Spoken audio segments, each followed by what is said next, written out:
오늘은 서기관들과 바리새인들을 향한 예수님의 6번째 책망과 저주, 그리고 7번째를 함께 나누려고 합니다. 6번째도 이전과 다름없이 동일한 말씀으로 시작하는데, 바로 화 있을진저 외식하는 서기관들과 바리새인들이여 라는 문장입니다. 예수님께서는 여전히 서기관들과 바리새인들의 외식과 위선에 대하여 지적을 하시겠다라는 의도를 보이고 계시는 거죠. 물론 여러분, 이야기의 시점이 앞선 말씀들과 연결선상에 있기 때문에 계속되는 말씀에 서기관들과 바리새인들이 변화되어 가고 있는 것을 보면서 이야기가 진행되는 것은 아닙니다. 지금 첫 번째에서부터 그 저주와 책망이 계속해서 수차적으로 계속되고 있는 거예요. 그럼에도 불구하고 여러분, 서기관과 바리새인들은 몰라요. 모릅니다. 자신들이 뭐가 문제인 건지, 예수님께서 왜 자기들에게 이렇게 책망을 하시는 건지 몰라요. 아니, 안다고 할지라도 고칠 마음이 없어요. 왜냐하면 그것이 그들의 기득권이기 때문에 그래요. 또 자신들이 오랜 시간 진리라고 믿었던 것을 포기할 수 없기 때문에 그래요. 결국 여러분, 변화는요, 나의 잘못을 인정하고 내 자아와 만족을 포기했을 때, 그때 시작이 되는 겁니다. 내 생각, 내 지식이 문제가 아니고요, 하나님의 마음, 하나님의 생각이 어디에 있느냐를 우리가 깨달아 알아야 되는 거예요. 하지만 당시의 유대인들, 그리고 서기관들, 바리새인들은 여전히 자기만을 생각했기 때문에 무엇이 문제인지를 몰라요. 또 알았다 하더라도 진정한 의미에서의 변화는 생각하기 쉽지 않았습니다. 그러한 서기관들과 바리새인들의 모습에 대해서 예수님께서는 이렇게 표현을 하시죠. 27절 말씀을 다시 한번 같이 읽어보겠습니다.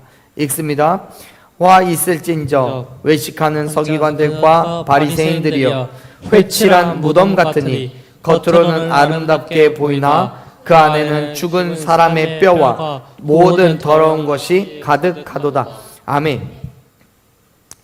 그들이 예수님의 책망과 저주를 받는 이유가 바로 여기에 있었습니다. 회칠한 무덤 같았기 때문에 그래요.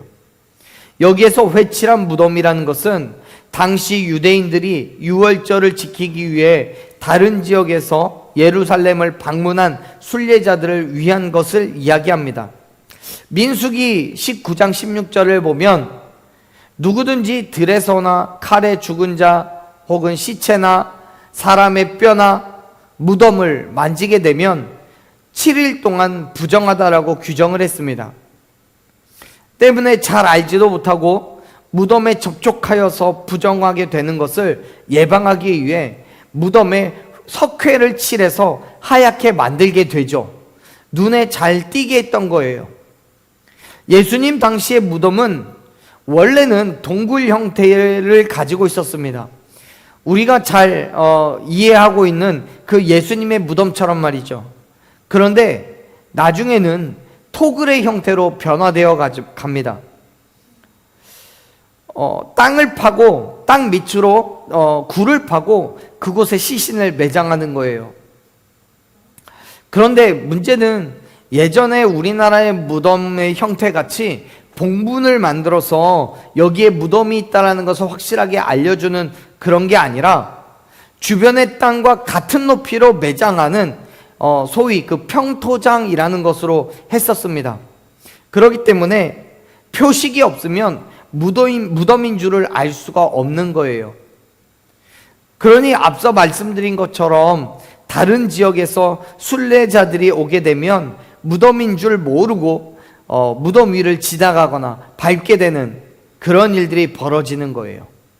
그렇게 되면 당연히 율법에 의해 부정하게 되기 때문에 당시의 유대인들은 그러한 일들이 발생하지 않게 하기 위해서 하얗게 석회를 칠하죠. 여기에 무덤이 있으니 돌아가라, 밟지 말아라, 이런 경고를 합니다. 그렇게 석회를 칠해둔 무덤은 여러분, 겉으로 보기에는 정말 정결하고 순결하여서 왠지 모르는 아름다움까지 느껴질 정도였다고 해요. 그런 무덤을 보면서 예수님은 그 무덤을 바리새인들과 서기관들에게 비유하셔서 말씀하십니다.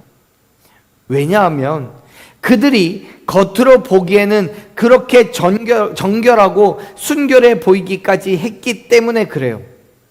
그렇습니다. 여러분, 서기관들과 바리새인들은 외적으로 보기에는 모든 사람들에게 칭찬과 존경을 받을 수밖에 없는 그런 정결함도, 순결한 모습도 있었습니다. 그렇게 경건하고 믿음의 사람들인 그들이 겉으로는 그렇게 보일지는 모르겠지만 그들의 내면에는 누구보다도 외식적이고 불법으로 가득 차 있었다라고 예수님은 지적하고 계시는 거예요. 그래서 회칠한 무덤의 겉모습은 아름답고 순결하지만 그 속은 부패하고 악취가 가득한 무덤의 속과 다를 바가 없다는 것을 예수님은 비유적으로 말씀을 하고 계시지요.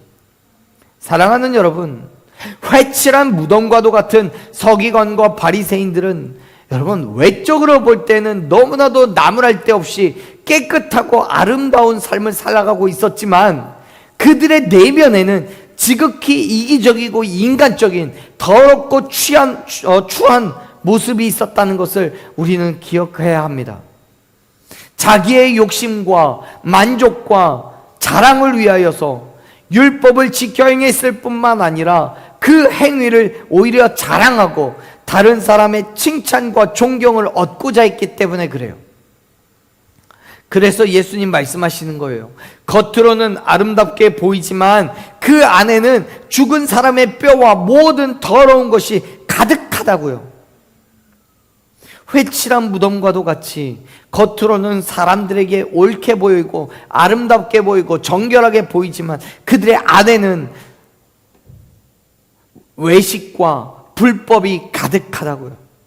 그러한 모습은 2000여 년 전에 유대인들에게만 발견되는 게 아닙니다. 오늘을 살아가는 우리에게도 얼마든지 찾아볼 수 있습니다. 교회를 다닌다고 세상에서는 그렇게 인정받고 자랑하면서 정작 그 행함은 세상의 사람들과 다를 바가 없는 삶, 나의 외적인 모습은 가꾸면서 정작 내면은 더럽고 추하기까지 한 것을 보게 됩니다.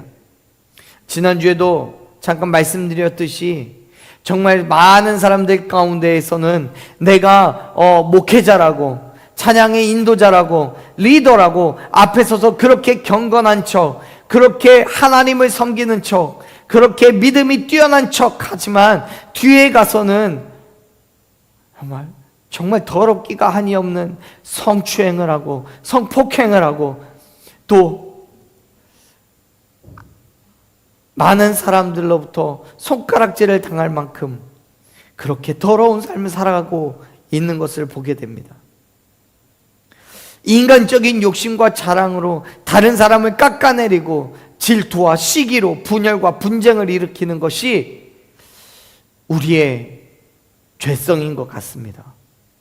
지극히 인간적인 모습이 있어서 예수 그리스도를 본받는다는 것은 어디에 있는지 찾아보기가 힘들어요. 여러분, 세상은 본래 죄에 속한 곳이기 때문에 세상 사람들은 그런다고 칩시다. 그런데 그 모습이 교회 안에서도 별반 다를 것이 없다면 뭔가 문제가 있는 거죠. 특히 믿음의 연수가 오래될수록 더욱 겸손하고 낮아져야 할 텐데 오히려 오랜 교회 생활을 자랑하고 헌금과 봉사를 드러내기에 바빠요. 그래서 그것이 기득권이 됩니다. 그렇게 교회를 다닌다면서도 세상의 모습을 버리지 못하고 여전히 세상과 다를 바 없는 믿음의 태도를 가지고 삽니다. 그렇게 외적으로는 깨끗하고 아름다워 보이지만 내면으로는 자신의 만족과 유익을 쫓아 살아가는 사람들이 바로 회칠한 무덤과 같은 사람들인 거예요. 사랑하는 여러분, 간절히 바라고 소망하건대 반대로 살아가십시오. 겉으로는 보잘것없이 작고 연약하게 보여도요, 그럼에도 불구하고 그의 내면은 예수 그리스도의 거룩함으로 그의 정결함으로 가득 채워진 저와 여러분이기를 간절히 축원합니다. 어쩌면 그렇게 보잘것없고 작고 연약한 것 때문에 세상에서는 멸시와 천대를 받을지도 모릅니다. 때로는 무시당하고 핍박과 괴로움을 당할지도 모릅니다. 그럼에도 불구하고 사랑하는 여러분, 세상 사람들의 시선을 신경 쓰지 마십시오. 외적인 화려함이 아닌 우리의 내면에 굳은 믿음을 채워 넣으시기를 간절히 바랍니다. 그래야 그리스도인인 거예요.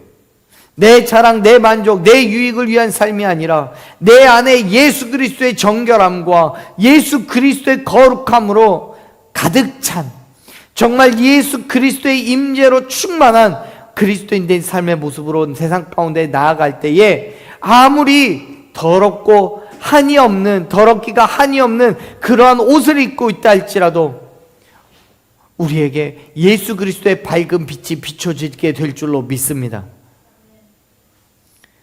예수님께서는 하나님이 아닌 세상의 신경을 쓰는, 세상의 시선을 신경 쓰는 서기관들과 바리새인들을 이렇게 말씀하셨어요. 28절 말씀 읽습니다. 이와 같이 너희도 겉으로는 사람에게 옳게 보이되 안으로는 외식과 불법이 가득하도다. 아멘. 지금 예수님께서는 하얗게 석회가 칠해진 무덤과도 같이 그럴듯하게 포장되어 있는 서기관들과 바리새인들의 그 외적인 행위가 겉으로는 사람들이 보기에 하나님과 사람 앞에서 의롭고 올바른 사람이라고 판단하게 했지만 그들의 실상은 외식과 불법으로 충만한 사람들이었다라고 평가하십니다. 사랑하는 여러분, 서기관들과 바리새인들은 하나님이 아니라 사람들을 보기에 좋은 사람들이었습니다. 아니, 사람들에게 좋게 보이기 위해 애를 쓰는 사람들이었습니다. 그만큼 사람들의 평가가 중요했고 그래야 자신들이 크고 훌륭한 믿음의 태도를 가졌다라고 생각했기 때문에 하나님의 구원을 얻은 사람이라고 그렇게 믿었습니다. 물론 사람들에게 의롭고 바른 신앙인으로 인정을 받는 성도가 하나님께도 동일한 인정을 받을 수 있을 겁니다. 그런데 여러분 생각해 보십시오. 정작 중요한 것은 하나님의 판단과 하나님의 평가인 거지 사람이 아니잖아요. 하나님이 구원의 기준을 사람들의 평가에 의존하시는 것이 아니잖아요. 누군가가 이제 생명이 다하여서 하나님의 곁으로 갔습니다. 부름을 받아서 하늘로 갔어요. 한 영혼이 하늘에 도착하자 하나님께서는 천사를 내려보내셔서 그 사람의 주변을 탐색하십니다. 그 사람이 어떤 삶을 살았는지, 얼마만큼 긍휼을 베풀었고 많은 사람을 도왔고 인정을 받고 살았는지, 얼마만큼 칭찬을 받았고 선하다라고 그렇게 평가를 받는지를 천사를 보내서 조사하게 하십니다. 그리고 그 조사가 끝난 이후에 그 사람을 그 평가대로 지옥으로 보내든지 천국으로 가게 하든지 둘 중에 하나를 심판한다고 하신다면, 여러분, 우리는 이 땅에서 그리스도인으로서 살아갈 만한 이유가 없습니다. 그냥 사람들의 눈에 좋게, 보기 좋게 살면 그만인 거예요. 그런데 성경은요, 우리에게 그렇게 말씀하지 않습니다. 세상 사람들이 우리를 어떻게 평가하든지, 오히려 우리를 손가락질하고 멸시하고 천대하고 핍박하고 조롱하여도 하나님의 말씀 앞에 우리의 믿음을 굽히지 않고 그 말씀대로 살아가기를 결단한다면, 그래서 정말 최악의 경우 우리의 생명이 다른 사람에 의해서 끊어지게 된다 할지라도 그 믿음을 포기하지 않는다면 하나님께서는 우리에게 구원의 은혜를 베풀어 주실 줄로 믿으시길 바랍니다. 그게 하나님이시잖아요. 그런데 왜 유대인들은, 왜 서기관들과 바리새인들은 그렇게 사람들의 시선을 의식하는 걸까요? 왜 많은 사람들이 세상의 평가를 중요하게 여기는 걸까요? 다른 건 이유가 없습니다. 자기의 자랑과 만족 때문에 그래요. 다른 사람과 비교하여서 내가 더 낫다라고 여기며 세상에서 인정받고 세움을 받는 것을 원하기 때문에 그래요. 예수님께서는 그러한 삶이 사람들에게는 옳게 보이겠지만 그 속은 자기 자랑과 자기 만족과 같은 외식과 불법이 가득하다고 평가하시는 거예요. 그럼에도 불구하고 많은 그리스도인들이 세상을 의식하고 세상이 보기에 좋다고 여길 만한 그러한 삶을 살아가려고 합니다. 왜요? 하나님이 아니라 세상이 우리의 눈에 보이기 때문에 그래요. 하나님의 목소리가 아니라 우리를 향한 세상의 평가가 귀에 들리기 때문에 그래요.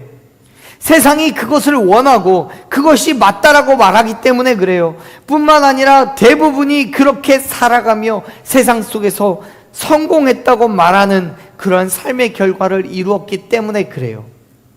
그것을 보며 여러분 어떻게 세상을 따라 살지 않을 수 있겠습니까?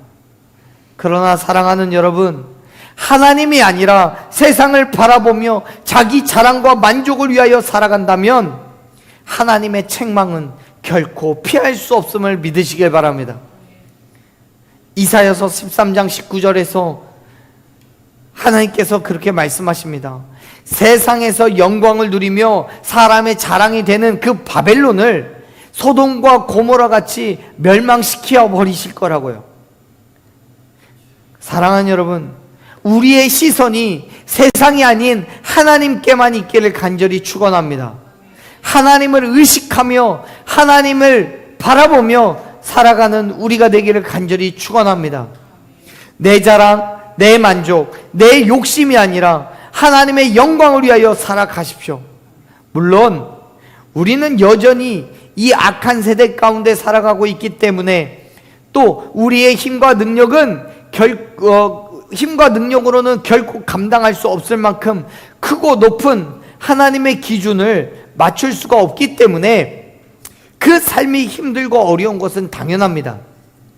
하지만 사랑하는 여러분, 하나님의 도우심을 구하며 우리가 어디를 향하게 될지 우리의 시선의 방향을 결정하고 조금씩 최선을 다하여 나아갈 때에 긍휼하시고 자비하신 하나님께서 저와 여러분의 삶을 붙잡아 주시고 은혜와 축복을 더하여 주실 줄로 믿습니다. 사랑하는 여러분, 세상의 시선, 사람의 시선을 의식하지 마십시오. 사람들에게 옳게 보이기 위해 애쓰지 마십시오. 하나님의 말씀대로 살아가며 하나님께 인정받고 칭찬받는 저와 여러분이 되기를 간절히 축원합니다. 그때 우리는 구원의 기쁨을 누릴 수 있게 될 줄로 믿습니다.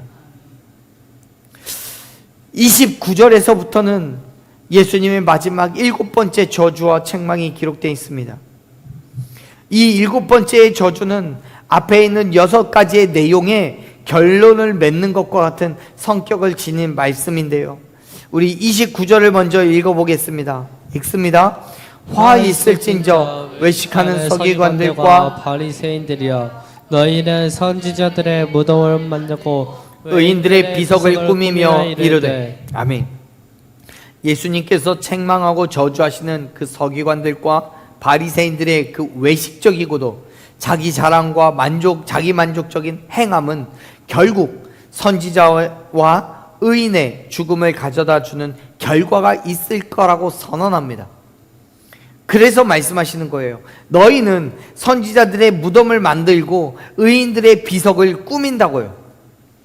여기에서 말하는 것과 같이 무덤을 만들고 비석을 꾸민다라는 말은 역시 서기관들과 바리새인들의 그 외식적인 행함을 지적하는 거예요. 예수님 당시에 있었던 일인데요, 그때 건축의 붐이 일어서 구약의 선지자들이나 의인들을 기념하기 위한 화려한 무덤들이 새로 지어지거나 혹은 재건이 되었어요. 그리고 그러한 일은 주로 서기관들과 바리새인들이 주축이 되어서 이루어졌습니다. 사실 여러분, 말씀드린 것처럼 그 선지자들이나 의인들의 무덤이나 비석이 정말 그곳에 묻혀 있기 때문에 세워진 것이 아니라 기념하는 정말 일종의 기념비 혹은 기념물과 같은 것입니다. 그런데 그러한 것들을 누가 봐도 화려하게, 누가 봐도 아름답게 지으려고 애를 썼단 말이에요. 근데 그렇게 만들었던 이유가 뭡니까? 30절을 보면 이렇게 얘기해요. 30절 읽어봅니다. 만일 우리가 조상 때에 있었더라면 우리는 그들이 선지자의 피를 흘리는데 참여하지 아니하였으리라 하니. 아멘. 다시 말해서 서기관과 바리새인들이 그 조상들이 살았던, 지금 그들이 화려한 무덤을 만들고 비석을 세웠던 그 선지자들과 의인들이 살았던 그 시대에 같이 살았더라면 자신들은 자기의 조상들이 했던 그 일들을 참여하지 않았을 거라고 말하는 거예요. 선지자들과 의인들을 죽였던 그 조상들, 그 악함이 있는 조상들과는 질적으로 다르다라는 그 우월함에 빠져 있는 거예요. 그런데 사실 여러분 어떻습니까? 지금 이들이 이렇게 이야기를 하고 있지만 그들의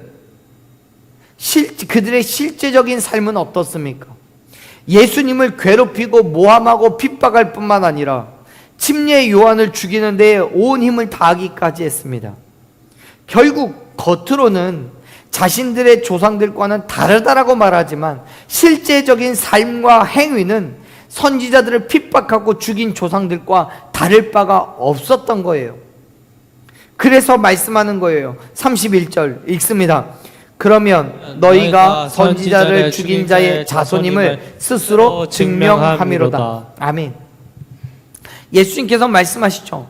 서기관들과 바리새인들이 그들의 선조들과 완벽하게 동일한 죄 중에 있음으로 인해서 그들의 자손이라는 것을 스스로 증명을 하고 있다고요. 그렇습니다. 서기관들과 바리새인들은요, 죄인입니다. 아니, 과거에 누구보다 악한 자들입니다. 왜요? 선지자 중에 선지자이고 의인 중에 의인이라고 말할 수 있는 예수 그리스도를 핍박하며 결국 십자가에 못 박기까지 하기 때문에 그래요. 그렇게 사악하고 악독한 자들이에요. 그러면서도 가장 의롭다라고 경건한 척을 하고 있는 거예요. 지금 예수님께서 말씀하고 계시는 이 23장의 배경 속에서도 이미 서기관들과 바리새인들은 예수님을 핍박하기 위해서, 예수님의 말씀에 어떤 꼬투리라도 잡기 위해서 지금 그들이 예수님께 나와 여러 가지 질문을 하고 예수님을 궁지로 몰아넣고 있잖아요. 그래서 예수님은요, 그들을 향해 32절에서 조상들의 분량을 채우라고 말씀합니다. 이 말은 조상들이 시작한 일을 마무리해라 라는 의미예요. 뭐 좋은 의미로 하신 말씀 아닙니다. 이렇게 말씀하시는 거예요. 너희의 조상들이 죄의 잔을 채우기 위해 시작한 그 악한 일을 너희가 채우기까지 계속해라. 결국 그들의 손에 의해서 예수님은 십자가에 못 박혀 죽으실 거라고 말씀하시는 거예요. 칭찬이 아니잖아요. 오히려 앞에 30절에서처럼 조상들의 죄를 반성하며 기념비를 세우고 무덤을 화려하게 꾸미는 서기관들과 바리새인들을 향해 겉으로는 경건함을 과시하지만 속으로는 오히려 자기들의 유익과 만족을 위해 예수님을 핍박하고 괴롭히고 결국 자기들의 기득권을 유지하기 위해 십자가에 못 박아 죽이기까지 한 그러한 모습을 책망하시는 거예요. 사랑하는 여러분, 지금 우리의 모습은 어떻습니까? 흔히 사람들은 다른 사람들의 잘못을 보면서 겉으로는 안타까운 척하지만 내심 너보다는 내가 낫지 하는 우월감이 있습니다. 나라면 그런 실수는 하지 않을 텐데 하는 거예요. 그렇다면 여러분, 우리도 서기관이나 바리새인들과 다를 바가 없습니다. 지옥의 판결을 피할 수가 없어요. 33절에서 예수님 말씀하십니다. 33절 읽어볼까요? 뱀들아, 독사의 새끼들아, 너희가 어떻게 지옥의 판결을 피하겠느냐. 아멘. 하나님 앞에서, 예수 그리스도 앞에서 자신들의 잘못을 끊임없이 행하고 있는 그들이 어떻게 하나님의 그 판결을, 그 심판을 피할 수 있겠습니까? 어쩌면 지금 말씀을 보면서도 우리는 서기관들과 바리새인들의 모습이 우습게 여겨지고 미련해 보일지도 모릅니다. 그런데 여러분, 세상을 바라보는 우리의 시선은 어떻습니까?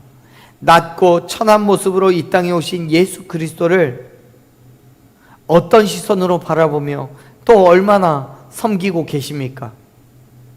이 땅에 힘들고 어려운 자들을 여러분 얼마나 돌아보고 계십니까?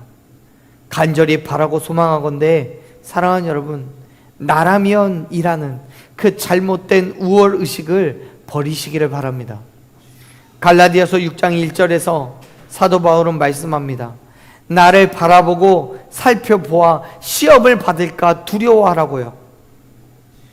바울의 그러한 권면대로 나를 살펴보며 연약함과 부족함을 인정하고 겸손하게, 그리고 낮은 자의 삶으로 세상 가운데 예수 그리스도의 복음을 선포하는 저와 여러분이 되기를 간절히 소망합니다.